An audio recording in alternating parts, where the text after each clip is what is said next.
नमस्कार, एक बार फिर से आप सभी का मेरे चैनल में बहुत बहुत स्वागत है। आज की इस वीडियो में हम कक्षा 1 का सप्ताह 18 की कार्ययोजना का रजिस्टर रिकॉर्ड देखेंगे। सप्ताह 18 जो कि हमें भाषा शाब्दिक आकलन 2 के रूप में चलाना है, क्योंकि हर 8 सप्ताह के बाद हमें एक सप्ताह शाब्दिक आकलन के लिए रखना है। तो पहला शाब्दिक आकलन हमने 9वें सप्ताह में किया था और ये दूसरा शाब्दिक आकलन है जो हमें सप्ताह 18 में करना है। अगर आपका सप्ताह 18 ही चल रहा है, क्योंकि ये बिल्कुल भी ज़रूरी नहीं है कि सबका ये सप्ताह 18 ही चले। पिछले कुछ सप्ताह से 2-3 सप्ताह से थोड़े से प्रकरण कठिन आ रहे हैं। एक ही सप्ताह में 3 से 4 वर्ण हैं, 2-3 मात्राएं भी दे रहे हैं। तो अगर आपके बच्चे उस सप्ताह के टॉपिक को सीख जाते हैं तो ही आप अपना सप्ताह आगे बढ़ाइए। अगर नहीं सीख पा रहे हैं तो आप उसी सप्ताह को 2 सप्ताह में चलाइए और अगले सप्ताह में उसकी पुनरावृत्ति करवाइए।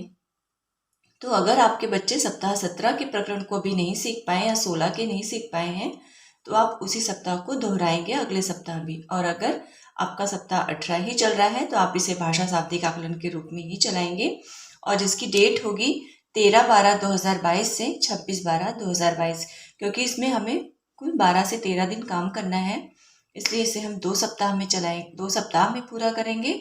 तो इस वीडियो में हम 13 से 19 तक की कार्ययोजना का रजिस्टर रिकॉर्ड देखेंगे और अगले सप्ताह में शेष शाब्दिक आकलन 2 की कार्ययोजना को देखेंगे। तो आप अपने वार्षिक ट्रैकर में, अगर आपका सप्ताह 18 ही चल रहा है तो आप अपने वार्षिक ट्रैकर में भाषा के वार्षिक ट्रैकर में 13/12/2022 से 26/12/2022 की डेट डाल लीजिएगा। और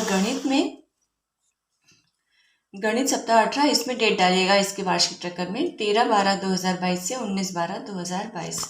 अब शाब्दिक आकलन में हमें करना क्या है, तो पिछले बार की तरह इस बार भी हमें एक शाब्दिक आकलन कार्यपत्रक मिलेगा। उसी कार्यपत्रक से हमें शुरुआत के 2 दिन मतलब दिवस 1 और दिवस 2 दिन में हमें उस एक शाब्दिक आकलन कार्यपत्रक से सभी बच्चों का आकलन करना है, समूह निर्धारण करना है और ट्रैकर भरना है। फिर तीसरे दिन से हमें शाब्दिक आकलन पर कार्य करना है, जिसके लिए अब आती है मौखिक भाषा की बात। तो मौखिक भाषा में हमें अवलोकन करना है, डिकोडिंग में आकलन करना है।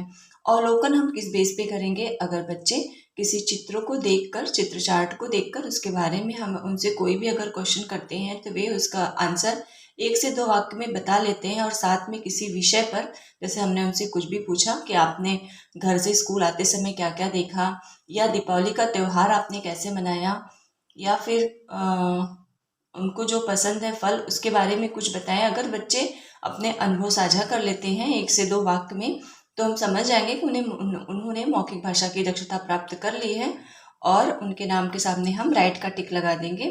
जो ऐसा नहीं कर पाते हैं, उन्होंने नहीं प्राप्त किया, उनके नाम के सामने माइनस का निशान।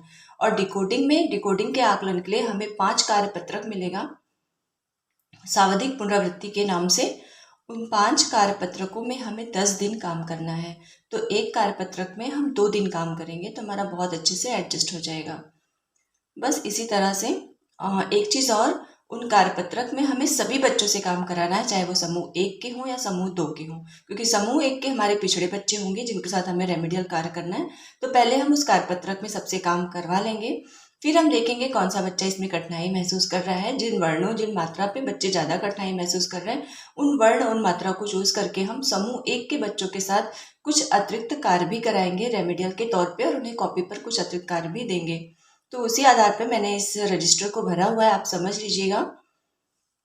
तो बस शाब्दिक आकलन के सारे कार्यपत्रकों का जल्दी ही मैं एक शॉर्ट वीडियो डाल दूंगी, आप वहाँ से उस कार्यपत्रकों को डाउनलोड करके यूज़ में ला सकते हैं।